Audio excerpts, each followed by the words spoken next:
Oh, you might be watching us online tonight if you are one of the thousands of AEP customers who will be without power for up to 3 more days. And you might be asking, why me? Local and state lawmakers also have some tough questions for AEP and the PUCO. Basic, simple questions of why were these neighborhoods and communities chosen for the blackout? Why is it not rolling? We knew that it was going to be nearly 100 degrees for a week now. Where's the planning? You can say that it's a Mother Nature created event, but I think that it dismisses responsibility here. We're paying for reliable electricity. We're not getting a lot of reliable electricity. Lawmakers asking the same questions that many of you are asking. Why my neighborhood? Why so long?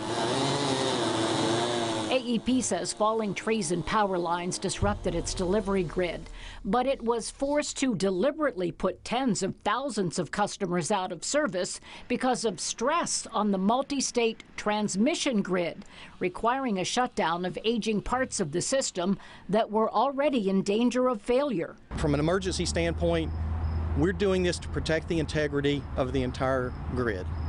And it's really critical that we took this action to prevent broader scale outages. But outages result in overheated houses, spoiled food, closed businesses, even medical risks. Who should be doing something differently?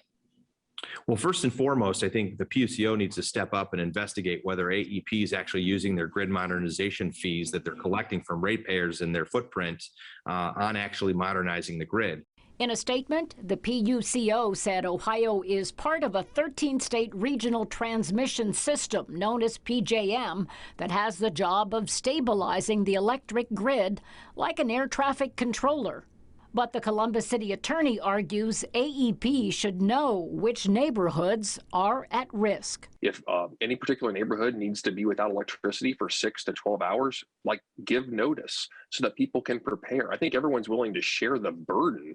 It's more of just why all of a sudden, why these neighborhoods and why these neighborhoods for 36 to 48 hours. That's the problem. And Representative Crossman says state lawmakers have to ask questions of their own. Step one is we need a full accounting of why this is happening.